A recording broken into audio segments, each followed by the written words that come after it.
Na nossa aula anterior, nós estudamos soluções ideais, e lembrando que soluções ideais são aquelas em que os dois componentes seguem a lei de Raoult. E o que é essa lei de Raoult? A lei de Raoult está aqui. Ela relaciona a composição da fase líquida, ou seja, a fração molar dos componentes na fase líquida, com a pressão de vapor desses componentes. Então, por exemplo, você tem um componente A lá na sua mistura, a pressão de vapor desse componente vai ser a fração molar na fase líquida multiplicada pela pressão de vapor que ele exerceria se estivesse puro, pressão de vapor do líquido puro. Então esse asterisco aqui é a pressão de vapor do líquido puro. Né? Exemplo de soluções ideais, nós vimos lá, por exemplo, uma solução de benzeno e uma solução de uma mistura de benzeno e tolueno, né? Benzeno, cadê aqui? Benzeno, tem essa estrutura aqui, né? E o irmãozinho dele, tolueno, uma estrutura muito parecida, né? Ou metilbenzeno, né? Então, as interações entre moléculas de benzeno e tolueno são da mesma natureza, do mesmo nível energético, digamos assim, das interações entre as moléculas de benzeno no líquido puro e das interações entre as moléculas de tolueno no líquido puro, de tal forma que você vai ter uma mistura com ΔH de mistura zero, ΔV de mistura igual a zero, e você tem uma solução ideal. Né? Se você fosse pensar, por exemplo, que o componente A aqui é o benzeno, e aqui você poderia ter o componente B, como sendo o tolueno, né? O componente B é o tolueno. Então, nesse ponto aqui, você teria a pressão de vapor do tolueno puro, aqui na esquerda, onde estou corrigindo aqui, deixa eu mudar aqui, pressão de vapor do tolueno puro. O tolueno é o componente menos volátil, né? O benzeno é o componente mais volátil, e, digamos assim, essa equação aqui vem da lei de Raoult, nós deduzimos na aula passada. Então, ela é uma equação da reta, e essa aqui é a reta que relaciona a pressão total de vapor no sistema com a fração molar na fase líquida de um dado componente. Nesse caso, o componente é o benzeno, que nesse caso o componente benzeno sendo o componente mais volátil, de maior pressão de vapor, então essa reta aqui tem uma inclinação positiva.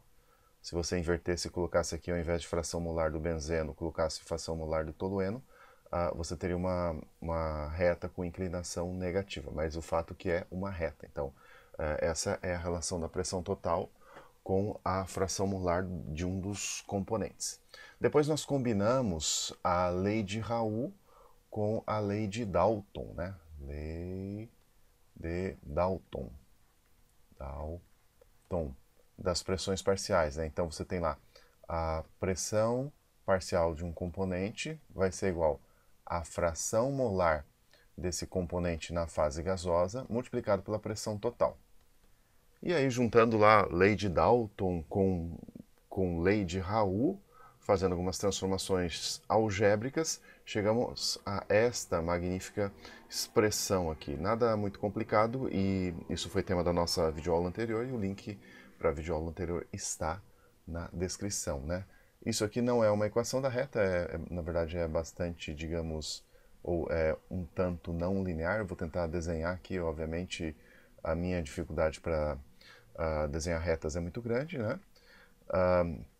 Aqui vai ser um gráfico de pressão total, como esse aqui, em função agora da fração molar de A. Então, fração molar de A no vapor. Considerando o vapor aí como um gás ideal nesse caso, tá, pessoal? Então, isso é Y de A, tá? Y de A é a fração molar na fase gasosa. Então, é como se eu pegasse, digamos, lá uma planilha do Excel e colocasse numa das colunas a fração molar de A na fase vapor, então vai de 0 a 1, e usando essa equação aqui, colocando os respectivos valores das pressões de vapor dos dois componentes puros, né, benzeno e tolueno, eu teria alguma coisa desse tipo aqui, ó. Desse tipo, é algo não linear. Então, aqui você tem a pressão total do sistema em função de YA, a fração molar do componente A na fase líquida. Aqui você tem a pressão total do sistema em função de XA, a fração molar de A na fase líquida. Deixa eu retificar um pouquinho, voltando 30 segundos atrás. Olha, eu vou repetir aqui porque eu troquei as bolas aqui, ó. Então, este gráfico da direita te dá a pressão total em função da fração molar na fase vapor, tá certo? Então, isso aqui vem desta equação aqui, que relaciona, então, a pressão total com a fração molar na fase vapor, né? Ela veio da combinação da lei de Dalton com a lei de Raoult, tema da aula anterior. Então, novamente, é um gráfico não linear, a pressão total em função da composição na fase vapor. E esse gráfico linear aqui, que veio da lei de Raoult, é a pressão total em função da fração molar na fase líquida. Então, x de A é a fração molar na fase líquida, y de A é a fração molar na fase vapor. E isso nós já sabemos da aula anterior, né?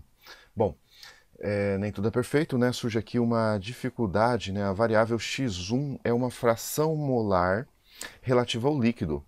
Então ela não é suficiente para descrever aqueles estados do sistema que são completamente gasosos. Bom, analogamente, Y1 é a fração molar na fase vapor e ela não pode ser usada para descrever os sistemas completamente líquidos. Então a vida seria bem mais simples se pudéssemos, digamos, representar todos os estados em um único diagrama, né?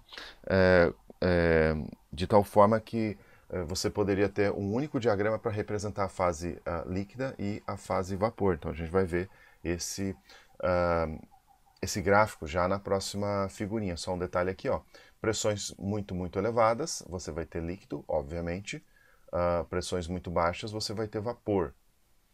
Aqui é a mesma coisa, que você tem líquido e aqui você tem vapor.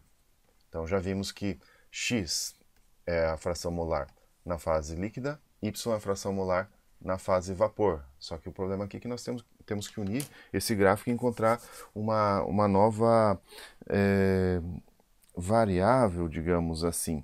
Então é razoável que nós juntemos esses dois gráficos e tenhamos uma nova forma de expressar a composição do sistema como uma fração molar global, digamos assim, que leva em conta a composição do sistema como um todo, não apenas na fase líquida e vapor.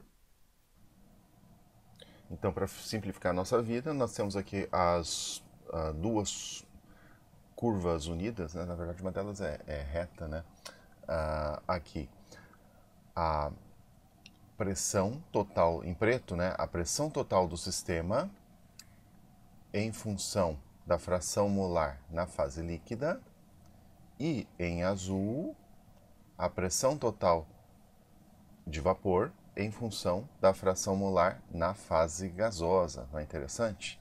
E no eixo Y agora nós temos a fração molar do sistema, a fração molar de A como um todo, digamos assim, considerando o quanto de A está presente na fase líquida e o quanto de A está presente na fase vapor, né? Alguns livros chamam esta curva aqui de curva de vapor. Curva de vapor. Outros, né, de the dew point line, né? Então, acho que traduzindo aqui, então aqui a curva de vapor, traduzindo aqui do inglês para o português, seria a linha do ponto de orvalho. Né? Depois a gente vai tentar entender isso. E aqui nós temos a, entre aspas, né? Não é uma curva, né? É uma reta, né? Mas a curva de líquido. Porque isso? Bom, porque acima dessa reta, né, você tem pressões muito elevadas, de tal forma que você vai ter líquido apenas. Aqui traduzindo do inglês, né, aqui essa reta onde você tem a pressão total em função da fração molar na fase líquida, é the bubble point line, né, então linha do ponto de bolha. Depois a gente tenta entender por que disso, né? Então, acima desta linha aqui, onde você tem aqui a pressão de vapor total em função da fração molar na fase líquida, você tem pressões muito elevadas, de tal forma que você vai ter unicamente a fase líquida. Abaixo dessa curva aqui, em azul, você vai ter pressões muito baixas, de tal forma que você vai ter unicamente a fase vapor.